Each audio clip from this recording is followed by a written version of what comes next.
Elena Martinez floated in the observation deck of the mining station, watching her coffee cup spin slowly in the zero gravity.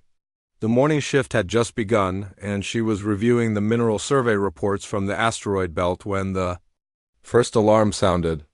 At first, she thought it was just another drill.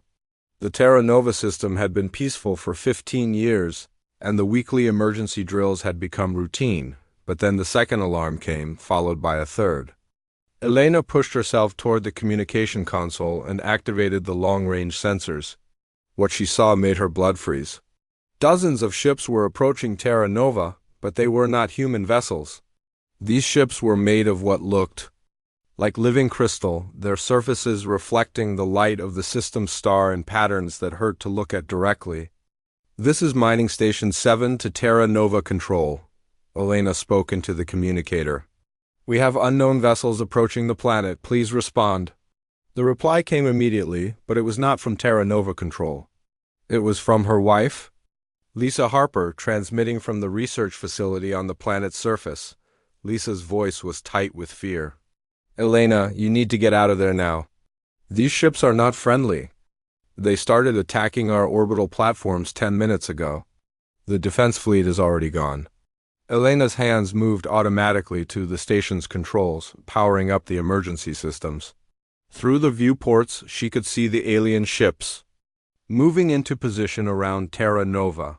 They were massive, each one at least 3 times the size of the largest human warship. Their crystalline hulls seemed to pulse with inner light, and weapon ports were opening along their sides. "Lisa, what about Amy?" Elena asked, her voice barely steady. Their 10-year-old daughter was at the Colonial Academy in New Haven City, the planet's capital. "I'm trying to reach the academy now," Lisa replied. "The communication networks are being jammed, but I think they're evacuating the children to the underground shelters." Elena watched helplessly as the alien ships began their attack. Beams of pure energy lanced down from orbit, striking the planet's surface. But these were not ordinary weapons. Where the beams touched the ground, everything simply vanished. Buildings, trees, even the ground itself disappeared, leaving behind smooth, perfectly circular craters. "My God," Elena whispered. "They're not just destroying the cities. They're erasing them." The attack was methodical and precise. The alien ships worked in perfect coordination, their weapons carving geometric patterns across the planet's surface. Elena realized with growing horror that they were not targeting military installations or strategic locations. They were systematically destroying everything, turning the entire planet into a wasteland. Elena's training as a former military officer kicked in. She began recording everything, documenting the alien weapons, their ship designs, their attack patterns. If she survived, the information might be crucial for humanity's defense. But even as she worked, she could not tear her eyes away from the destruction below. The communication system crackled to life again. This time it was a general broadcast from the planet's emergency network. "All citizens of Terra Nova, this is Governor Peterson. We are under attack by unknown hostile forces. All military personnel report to your assigned emergency stations.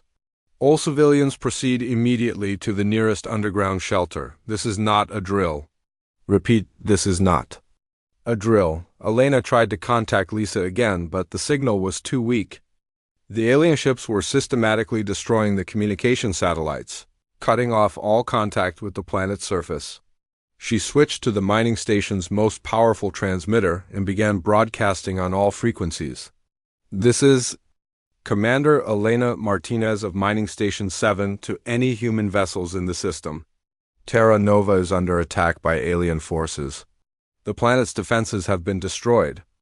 Any ships in the area should retreat immediately and warn Earth Command." No one answered. Elena realized with a sinking heart that she might be the only human left alive in the system. The mining station was too small and too far from the planet to be noticed by the alien fleet, but that also meant she was powerless to help her family. Hours passed. Elena watched as the alien ships continued their work, their weapons turning forests into ash and oceans into steam. The planet's atmosphere began to change color, turning from blue to brown to black as smoke and debris filled the sky. The beautiful world where she had met Lisa, where Amy had been born, where they had built a life together, was dying before her eyes. The alien ships used different weapons for different targets. For the cities, they used the disintegration beams that simply erased matter. For the countryside, they used what looked like fire from space, burning everything down to the bedrock. For the oceans, they used something that made the water boil away, leaving behind cracked dry SEABEDS. Elena tried to understand what she was seeing. These aliens were not just conquering Terra Nova. They were sterilizing it, making sure that nothing could ever live there again. This was not war. This was extermination. As the hours turned into a full day, Elena's desperation grew. She had tried everything to contact the surface, but the alien jamming was too strong. She had tried to reach other human colonies, but the nearest one was 50 light-years away.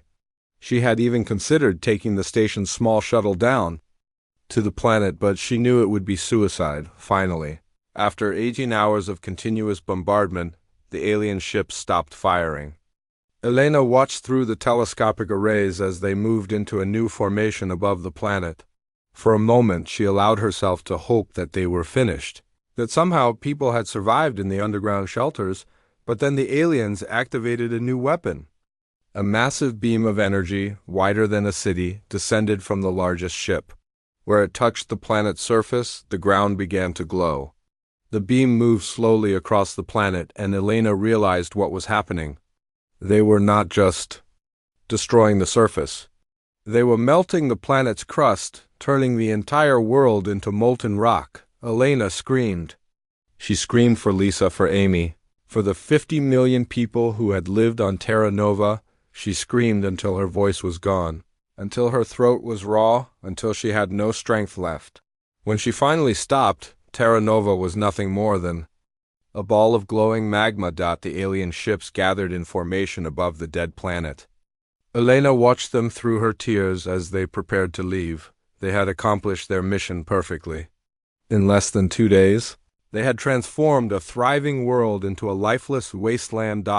As the alien fleet departed, Elena floated alone. In the observation deck of Mining Station 7, she was the only witness to the destruction of Terra Nova. She was the only survivor of humanity's greatest tragedy. And as she stared at the glowing remains of her world, she made a vow that would change the course of galactic history. The aliens had annihilated her planet, but Elena Martinez would destroy their civilization. 6 months had passed since the destruction of Terra Nova, and Elena Martinez had become something else entirely. The grief-stricken woman who had watched her world burn was gone, replaced by a cold and calculating hunter.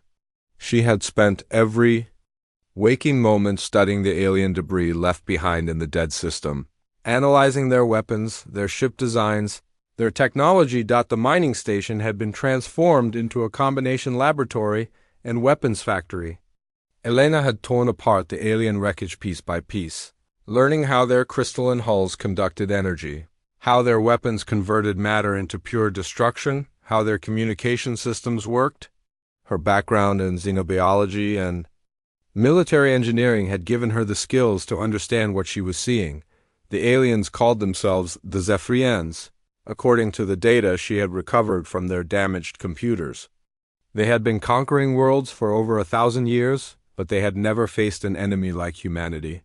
Their technology was advanced but predictable, built on rigid mathematical principles that left no room for creativity or adaptation. Elena had spent months reverse engineering their disintegration weapon. The process had been dangerous and difficult, requiring her to work with energy frequencies that could have vaporized her if she made a single mistake, but she had succeeded. The mining station's main drilling laser had been modified to fire, the same type of beam that had destroyed Terra Nova. Now Elena was ready to begin her war against the Zephyrian Empire. She had identified their supply routes through intercepted communications, and she knew exactly where to strike first. A convoy of 3 Zephyrian supply ships was scheduled to pass through the Kepler system in 2 days. They would be carrying weapons, food, and replacement parts for the Zephyrian fleet. Elena piloted the small mining vessel Defiant through the asteroid field toward the convoy's projected route. She had modified the ship's engines to run completely silent, making it invisible to Zephyrian sensors. The hull had been coated with a special material that absorbed radar waves, and the ship's heat signature had been reduced to almost nothing. The Zephyrian ships appeared exactly on schedule. Elena watched them through her modified sensors as they moved through space in perfect formation. Their crystalline hulls caught the light of distant stars, creating patterns that would have been beautiful if she had not known what these ships were capable of. Elena waited until the convoy was directly in front of her position. She powered up the modified drilling laser and took careful aim at the lead ship. The weapon charged with a low humming sound that she could feel in her bones. When she pulled the trigger, a beam of pure energy lanced out from the Defiant and struck the Zephyrian vessel. The effect was immediate and devastating. The alien ship's hull began to dissolve where the beam touched it, the crystalline structure breaking apart at the molecular level. The ship tried to turn and flee, but Elena kept the beam focused on its engines.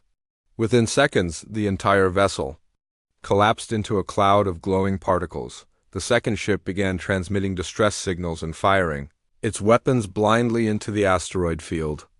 Elena had already moved to a new position, using the asteroids as cover while she charged her weapon for another shot. The Zephyrians were scanning frantically, trying to locate their attacker, but they could not find the silent human ship. Elena's second shot destroyed the convoy's escort vessel. The beam punched through the ship's shields as if they were not there, turning the entire vessel into expanding gas. The third ship, a massive cargo hauler, tried to jump to hyperspace, but Elena had anticipated this move. She fired her weapon at the ship's jump drive, causing a massive explosion that tore the vessel apart. In less than 5 minutes, Elena had destroyed 3 Zephyrian ships and all their cargo. She collected samples of the wreckage for further study, then disappeared back into the asteroid field. The attack had been perfect, leaving no trace of her presence except the destroyed convoy. News of the attack spread quickly through the Zephyrian Empire. For the first time in their 1,000-year history, someone had successfully used their own technology against them. The Empire's military commanders were baffled by the assault.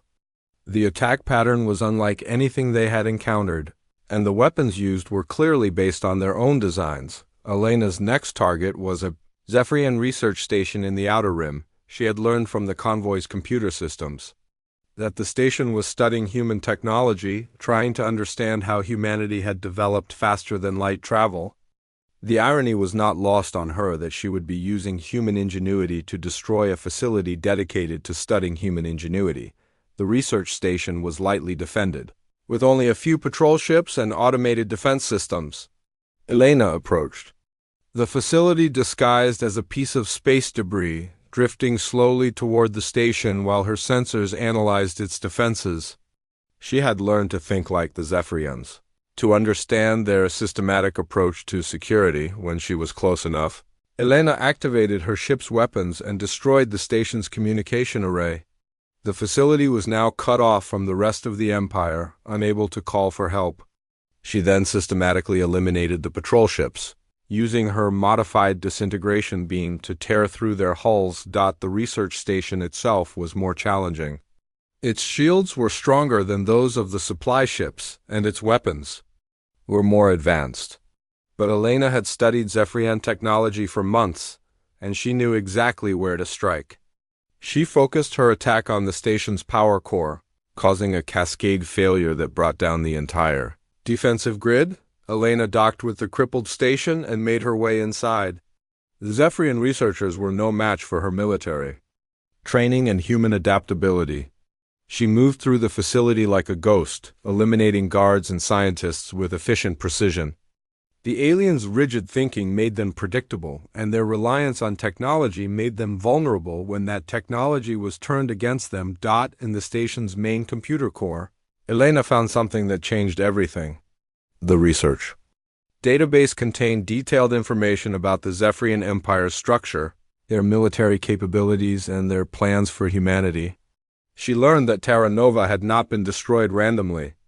It had been a deliberate act of genocide, designed to send a message to other human colonies. The Zephyrians saw humanity as a threat to their galactic dominance. Human creativity, adaptability, and unpredictability made them dangerous in alien eyes. The Empire had decided that humanity must be eliminated before they could spread further into the galaxy. Terra Nova was just the beginning. Elena downloaded the entire database and set the station's self-destruct sequence. As she flew away from the exploding facility, she realized that her war against the Zephyrians had become something much larger than personal revenge. She was now fighting for the survival of the entire human species, and she would need help to win. Elena Martinez was no longer fighting alone. Word of her attacks against the Zephyrian Empire had spread through the human colonies like wildfire, and she had begun receiving messages from people who wanted to join her cause. The first to find her was Captain Jake Morrison, a former military officer who had been tracking her movements for weeks. Morrison approached Elena's hidden base in the Vega system with his hands raised and his weapons powered down. His ship, the Wanderer, was an old military frigate that had been converted for civilian use, but Elena could see that it still carried impressive firepower. Morrison himself was a tall man with gray hair and tired eyes, the kind of person who had seen too much war. "I know what you're doing out here," Morrison said when they met face to face in the Defiant's cramped cargo bay.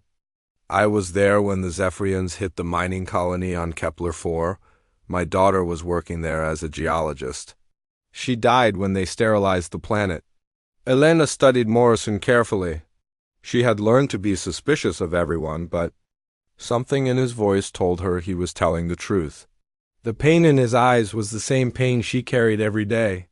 "What do you want from me?" she asked. "I want to help you kill them all," Morrison replied simply. "My ship is fast and well armed. My crew knows how to fight. We've been hitting Zephyrian supply lines for 2 months, but we don't have your technical knowledge. Together we could do real damage." Elena made her decision. She needed allies if she was going to take on an entire galactic empire. Morrison's ship and crew would give her the firepower she needed for larger operations. She showed him the data she had stolen from the research station, explaining what she had learned about Zephyrian technology and their plans for humanity. The second person to join Elena's growing network was Dr. Nathan Cross, a brilliant scientist who had been working on theoretical weapons for the Earth Defense Force. Cross had abandoned his comfortable research position when he learned about Elena's mission. He was a thin man with nervous energy and an incredible mind for destructive technology. "I've been working on weapons that could exploit weaknesses in Zephyrian physiology," Cross explained during their first meeting. "Their crystalline biology makes them vulnerable to certain frequency attacks. I just need access to their technology to perfect the weapons." Elena provided Cross with samples of Zephyrian crystal armor and weapon fragments. Within weeks, he had developed a sonic weapon that could shatter their protective suits and a frequency disruptor that could interfere with their communications.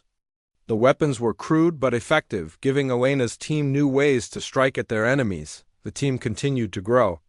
Engineer Maya Patel joined them after her entire family was killed in a Zephyrian attack on the industrial world of New Detroit.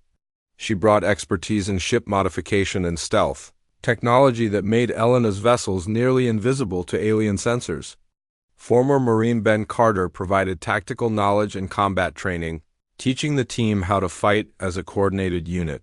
Each new member had lost something to the Zephyrians. Each had their own reason for hatred. But Elena welded them together into something more than a group of revenge seekers. She created a disciplined military force that could strike anywhere in the galaxy and disappear without a trace.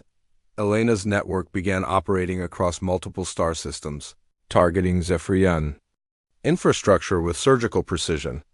They hit communication arrays in the Proxima system, cutting off entire sectors from the alien command structure. They destroyed supply depots in the Centauri cluster, leaving Zephyrian fleets without fuel or ammunition. They assassinated key officials and military commanders, creating chaos in the alien hierarchy. Each attack was carefully planned and perfectly executed. Elena had learned to think several steps ahead of her enemies, anticipating their responses and turning their own systematic nature against them. When the Zephyrians increased security around their facilities, Elena's team simply found new ways to bypass their defenses. When they changed their communication codes, Cross cracked them within hours. The Zephyrians were facing an enemy they had never encountered before. Their previous conquests had been against civilizations that fought conventional wars using predictable tactics and rigid military structures, but Elena's network operated like a virus, spreading through their empire and attacking from unexpected directions. Elena's most successful operation came when she learned about a secret Zephyrian facility on the remote world of Kepler-7. The facility was producing a new type of weapon designed specifically to destroy human settlements. Elena decided that the facility had to be eliminated before the weapons could be deployed. The attack required all of Elena's resources. Morrison's ship provided heavy firepower while Patel's stealth modifications allowed them to approach undetected. Cross's frequency weapons disabled the facility's shields while Carter led the ground assault. Elena herself penetrated the facility's computer systems, downloading their research data and planting viruses that would corrupt their networks. The operation was a complete success. The weapons facility was destroyed, along with all the research data and prototype weapons. But more importantly, Elena had captured detailed information about the Zephyrian military structure. She now knew the locations of their major bases, the names of their commanders, and the weak points in their defenses. As Elena's network grew stronger, the Zephyrian Empire began to show signs of strain. Their military commanders were becoming paranoid, seeing human attacks everywhere. Their supply lines were breaking down under constant assault. Their communication networks were failing as Elena's viruses spread through their systems, but Elena knew that individual strikes, no matter how successful, would not be enough to defeat the Zephyrian Empire. She needed to find their critical weakness, the one target that would bring down their entire civilization. The answer lay in the intelligence data she had been collecting, but she had not yet found the key that would unlock it. Elena studied the captured information obsessively, looking for patterns in the Zephyrian command structure. She analyzed their communication protocols, their supply chains, their military hierarchy. Slowly, a picture began to emerge of an empire that was more fragile than it appeared. The Zephyrians were not just a military force. They were a civilization built on absolute order and control. Their entire society was structured around rigid rules and systematic procedures. This made them powerful but also vulnerable. If Elena could find the right pressure point, she might be able to bring down the entire empire. As Elena continued her research, she began to formulate a plan that was so audacious it seemed impossible. But she had learned that humans excelled at doing the impossible. The Zephyrians had made a fatal mistake when they chose to fight humanity. They had awakened something that would not stop until they were destroyed. Elena Martinez stood in the command center of her hidden base, staring at the holographic display that showed the entire Zephyrian Empire. Red dots marked their major worlds, blue lines showed their supply routes, and yellow symbols indicated their military bases. After 80 months of war, she had mapped their entire civilization, but she still had not found the key to destroying it. Dr. Nathan Cross burst into the command center with excitement written across his face. He carried a datapad that glowed with alien symbols, and his hands were shaking slightly. "Elena, you need to see this," he said, his voice barely controlled. "I found something in the data we captured from the command ship last week." Elena turned away from the display and focused on Cross. The raid on the Zephyrian command ship had been one of their most dangerous operations, costing them 3 good people and nearly destroying Morrison's ship. But they had managed to capture the ship's entire computer core before it self-destructed. Cross had been analyzing the data for days. "What did you find?" Elena asked, though she could already see the answer in Cross's expression. "Their entire civilization is controlled by a single computer network," Cross explained, his words coming out in a rush. "They call it the Nexus. It's not just a communication system or a military command structure. It's a quantum consciousness that makes all the important decisions for their empire. Elena felt her heart begin to race. This was the breakthrough she had been looking for. "Show me," she said. Cross activated the data pad, and a three-dimensional map appeared in the air above it. The map showed the Zephyrian Empire as a vast network of interconnected nodes, all leading back to a central hub. "The Nexus is located on Zephyros Prime, their capital world," Cross continued. "Every major decision, every military order, every administrative function flows through this single system." Elena studied the map carefully. Zephyros Prime was at the center of the Empire, surrounded by layers of defensive systems and protected by thousands of warships. It was the most heavily defended world in the galaxy, and a direct assault would be suicide. But Elena had learned to think like the Zephyrians, and she was beginning to see possibilities. "What happens if the Nexus is destroyed?" Elena asked. "Total collapse," Cross replied. "The Zephyrians have become so dependent on the system that they can't function without it. Their military would lose coordination, their government would fall apart, and their entire civilization would crumble." Elena turned back to the holographic display of the Empire. With this new information, she could see the pattern clearly. The Zephyrians were not just organized around the Nexus, they were controlled by it. Their entire species had surrendered their individual will to a machine consciousness that told them what to do and how to think. "Can we hack into the Nexus from here?" Elena asked. Cross shook his head. "The system is too well protected. It's isolated from the regular communication networks, and it has quantum encryption that changes every few seconds. The only way to access it would be from inside the facility on Zephyros Prime." Elena began to pace back and forth, her mind working through the possibilities. A direct attack on Zephyros Prime was impossible. The planet was protected by a defensive grid that could destroy entire fleets, and the Nexus facility itself was buried deep underground. But there might be another way. "Cross, what do you know about Zephyrian research protocols?" Elena asked. "They capture specimens from conquered worlds for study," Cross replied. "They're particularly interested in species that show unusual adaptability or intelligence." "Why?" Elena stopped pacing and turned to face him. "Because they're interested in humans. We're the first species to successfully resist their conquest. They would want to study us to understand how we fight." Cross's eyes widened as he understood what Elena was suggesting. "You want to infiltrate Zephyros Prime by pretending to be captured specimens?" "It's the only way," Elena said. "They would never suspect that their research subjects are actually a strike team. Their arrogance will work in our favor." Over the next few weeks, Elena developed her plan. She would take a small team to Zephyros Prime aboard a captured Zephyrian transport ship. Using stolen bioscanners and genetic camouflage technology, they would appear to be human prisoners being brought for study. Once inside the research facility, they would fight their way to the Nexus and destroy it. The plan required months of preparation. Elena's team had to learn Zephyrian protocols, study their behavioral patterns, and modify their equipment to pass through the most sophisticated security systems in the galaxy.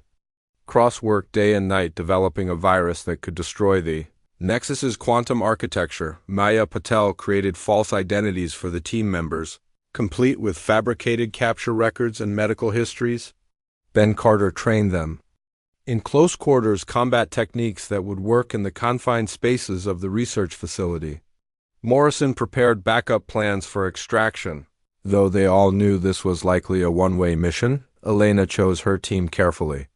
She would take Cross because his technical expertise would be essential for accessing the Nexus. She would take Carter for his combat skills and tactical knowledge. She would take Patel for her engineering abilities and equipment expertise. The rest of the network would continue their attacks across the galaxy, providing distraction while Elena's team made their final assault. The hardest part was creating the genetic camouflage that would fool Zephyrian bioscanners. Elena had to modify her team's DNA signatures to match those of captured human specimens, while still maintaining their enhanced abilities. The process was painful and dangerous, but it was necessary for the mission to succeed. As the team prepared for departure, Elena thought about the journey that had brought her to this point. 2 years ago, she had been a simple mining engineer with a family and a peaceful life. Now she was leading a strike team to the heart of an alien empire, carrying with her the hopes of the entire human species. Elena knew that the odds were against them. Zephyros Prime was the most heavily defended world in the galaxy, and the Nexus facility was protected by security systems that had never been breached. But she had learned something important during her war against the Zephyrians. Humans excelled at doing the impossible. The captured transport ship was ready, loaded with fake cargo and equipped with false identification codes. Elena's team was as prepared as they could be for a mission that would determine the fate of two civilizations. As they departed for Zephyros Prime, Elena carried with her the memory of Terra Nova, the faces of Lisa and Amy, and the determination to finish what the Zephyrians had started. The final battle was about to begin.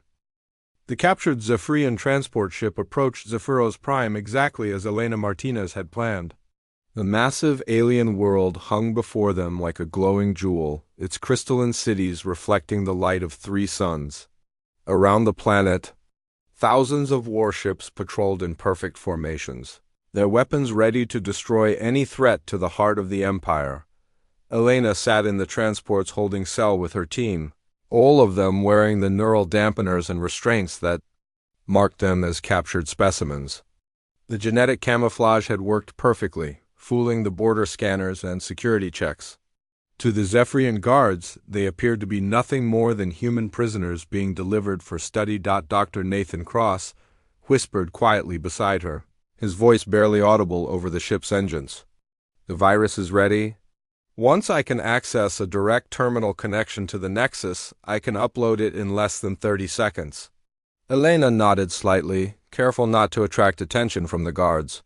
She had memorized the layout of the research facility from stolen blueprints, and she knew exactly where they needed to go. The Nexus core was located 3 levels below the main laboratory. Protected by automated defenses and energy shields, the transport ship passed through the planetary defense grid without incident. Elena watched through the small viewport as they descended toward the research facility, a massive structure that jutted from the planet's surface like a crystal mountain.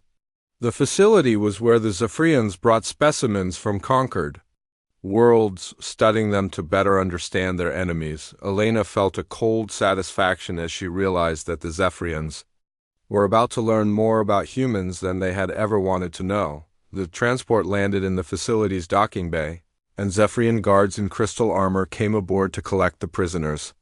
Elena and her team were processed through security scanners and medical examinations, all of which they passed thanks to their careful preparation. The aliens treated them with the cold efficiency of scientists handling laboratory animals.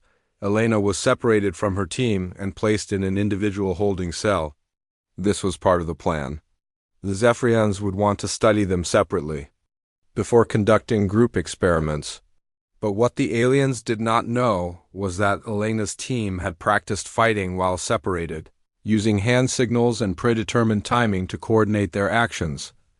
Hours passed before the first guard came to collect Elena for examination.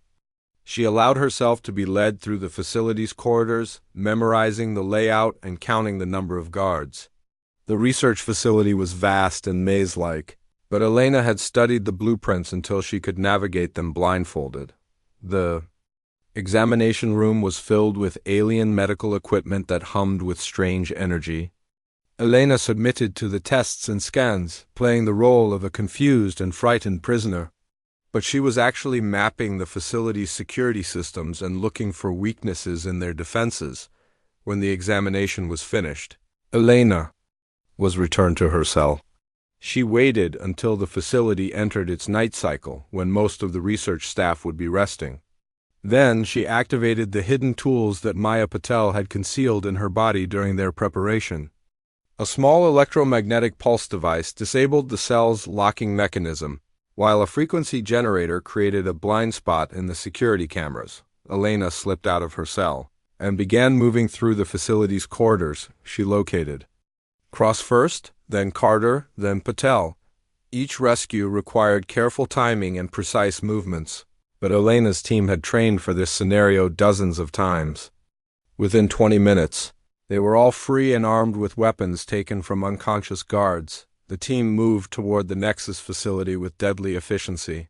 Carter took point, using his combat experience to clear their path.